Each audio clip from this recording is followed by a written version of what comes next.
हर हर महादेव। माई बाबा की कृपा आप सब पर बनी रहे।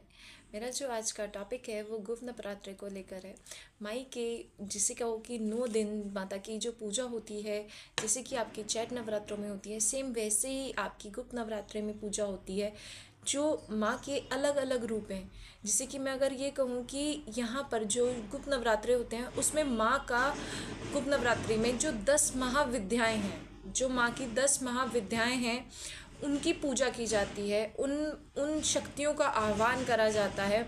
तो सबसे पहले मैं आपको बता दूं वो कौन कौन सी महाविद्याएँ हैं। तो प्रथम दिन जो होता है वो माँ काली का होता है, दूसरा दिन माँ तारा का होता है, तीसरा दिन माँ छिन्नमस्तिका का, चौथा दिन षोडशी माता का, पांचवा दिन हम भुवनेश्वरी माई की पूजा करते हैं, छठे दिन हम त्रिपुर भैरवी की साधना करते हैं, सातवें दिन धूमवती माता की, और आठवें दिन माँ बगलामुखी, और 9वें दिन मातंगी माता, 10वें दिन माँ कमला माता।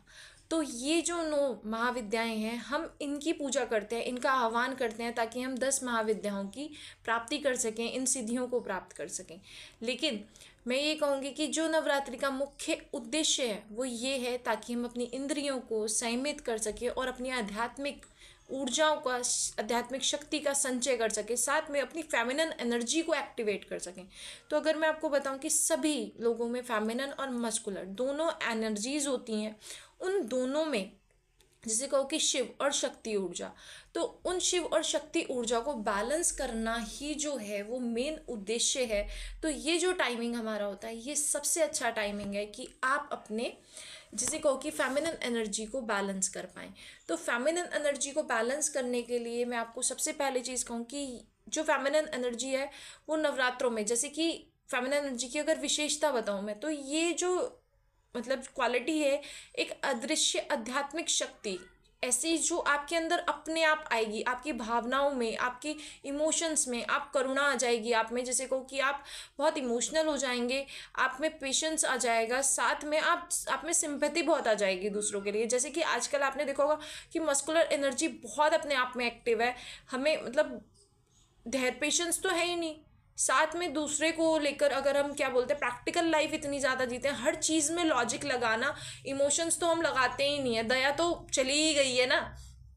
तो उस चीज़ को जोड़ने के लिए, उस चीज़ को फेमिनिन एनर्जी को जोड़ने के लिए, उस वास्तविकता से जुड़ने के लिए, हमें उस प्रैक्टिकल लाइफ से अपने आप को निकालने के लिए, फेमिनिन एनर्जी को एक्टिवेट करने के लिए सबसे अच्छा जो टाइमिंग है वो आपका हमारा नवरात्रि का टाइम होता है। तो जो नवरात्रि हैं वो 4 टाइप आते हैं, मतलब 4 प्रकार के हैं, 4 बार आते हैं, और उसमें से जो ये वाला है वो माघ मास का है।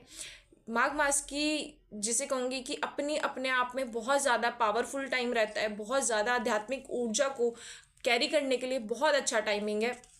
तो जो भी लोग इस आध्यात्मिक ऊर्जा से अपने आप को जोड़ना चाहें, उन्हें अपनी इसमें जुड़ना चाहिए अपने आप में। ये क्योंकि ये जितना भी जैसे कहो कि बहुत ज़्यादा स्ट्रगलिंग टाइम है, पूरे दिन की भाग दौड़ रहती है, ऑफिस का टाइमिंग रहता है, आप नहीं निकाल पाते। आप में जैसे कहो कि बच्चे बात नहीं सुनते, उनके नेचर में केयर करना नहीं है, बहुत ज़्यादा प्रैक्टिकल है, लॉजिकल माइंड सेट लगाते हैं हर जगह, तो उसके लिए ये टाइमिंग बहुत अच्छा है। आप इस टाइम उन्हें को जिसे कहो कि पूजा से, एनर्जीज से कनेक्ट करिए, वो अपने आप उनके नेचर में जो है वो केयरिंगनेस आ जाएगी, वो जिसे को प्रैक्टिकल और लॉजिकल माइंडसेट से जगह आपके साथ इमोशनली अपने आप को कनेक्ट कर पाएंगे। जैसे कहो कि ये जो टाइम ना हमें प्रकृति देती है संतुलन बनाने के लिए, ताकि हम अपने शरीर में, अपनी बॉडी में उस प्रकृति के साथ शिव शक्ति ऊर्जा को बैलेंस करके हम संतुलन बना सकें। तो चलिए हम स्टार्ट करते हैं माघ मास की नवरात्रि को लेकर। जो माघ मास की जो नवरात्रि है उसकी शुरुआत जो हो रही है आपकी, वो आपकी हो रही है 29 जनवरी से, 2025 में 29 जनवरी से स्टार्ट हो रही है, शाम को 6:05 से, और समाप्त वो जो हो रही है वो हो रही है 30 जनवरी 4:01 पर। जो उदया तिथि है, आपको मैं पहले भी कई बार बता चुकी हूँ हर वीडियो में कि हम उदया तिथि को ही लेते हैं। तो उदया तिथि जो है वो हमारी 30 जनवरी को आ रही है।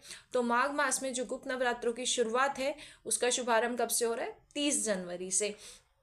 तो सबसे अच्छा जो इसका जिसे कहूँगी कि घट स्थापना का मुहूर्त, आप घट स्थापना ज़रूर करें। इसमें क्या होता है कि जो घट स्थापना होती है उसमें घड़े में ही, जैसे कहो कि घट में ही आप जौ बोते हैं, तो आप एक तरफ घट में जौ बोएं और एक तरफ आप कलश में, जिसे कहो कि नारियल, कलश में जल भर के उसमें नारियल रखें। हरा नारियल जो होता है, हरा नहीं, जो पानी वाला नारियल होता है, जटा वाला, वो वाला आप नारियल उसमें रखिए। और एक तरफ आप घट में जौ बो दीजिए। साथ में जो इसका पहला मुहूर्त जो है घट स्थापना का, जो बोने का, वो जो पहला शुभ मुहूर्त है वो 9:25 पर है, से लेकर 9:25 से शुरू होकर 10:46 तक है। साथ में जो दूसरा शुभ मुहूर्त है जो अभिजीत मुहूर्त में है, वो 12:13 से दोपहर के 12:56 तक है। तो ये टाइमिंग जो है ये सबसे बेस्ट टाइमिंग है। आप इस टाइम का पूरा पूरा लाभ उठा सकते हैं, अपनी घट स्थापना इसमें कर सकते हैं। साथ में आप अपनी पूजा इसमें स्टार्ट कर सकते हैं, आपको पूर्णतः लाभ मिलेगा।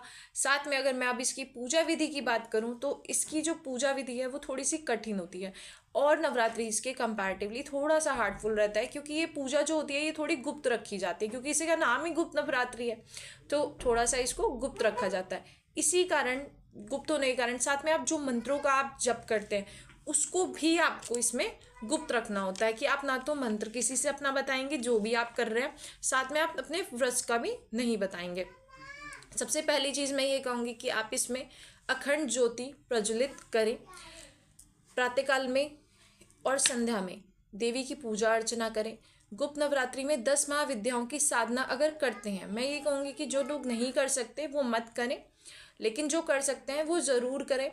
9 दिनों तक दुर्गा सप्तशती का पाठ करें, अष्टमी को, नवमी को कन्या पूजन करें और व्रत पूर्ण करें। ये इसका प्रोसेस मैं आपको बता दूं। सबसे पहली चीज़, अगर गुप्त नवरात्रि में आप माँ के घट में माँ आदि शक्ति की समक्ष जो उगने के लिए आप रखेंगे ना कलश, उसमें कच्चा नारियल आपने एक तरफ रख लिया। आप जब जोत जलाएंगे अखंड जोत, वो 2 टाइप की जलती है, या तो आप घी की अखंड जोत जलाएं। अगर आप घी की अखंड जोत जलाते हैं तो वो आपको अपने, जैसे कहो कि माई के दाईं साइड रखनी है। अगर आप तेल की या तिल के तेल की जोत जलाते हैं तो आपको बाईं साइड रखनी है। इस चीज़ का आप थोड़ा सा ध्यान रखें। साथ में मैं ये कहूँगी कि जब आप जोत जलाएं तो उसमें आपको क्या करना है कि आप उसमें थोड़े से, जिसे कहो कि 4 लौंग डाल दें। ये आपका सबसे अच्छी चीज़ है, ये एक तरीके की रेमेडी है जिससे आपके घर में सुख समृद्धि आए, शांति बनी रहे। उसके बाद आप अगर माई को भोग लगाना चाहते हैं तो पान के पत्ते पर लौंग और बताशा रख के ये माई को भोग अर्पित करें। साथ में मैं ये भी कहूँगी कि जब आप दीप प्रज्वलित करें तो सबसे पहले माँ आदिशक्ति का, महादेव जी का और साथ में गणेश जी का आह्वान करें।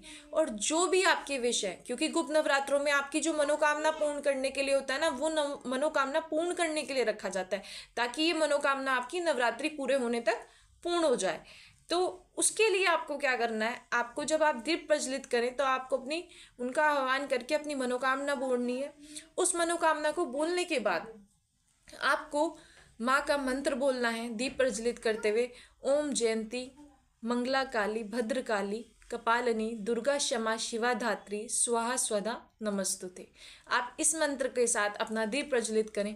मैं पूरी उससे कहती हूँ कि आपकी जो मनोकामना होगी वो ज़रूर पूरी होगी। माँ आदि शक्ति आपकी मनोकामना ज़रूर पूरी करेंगी।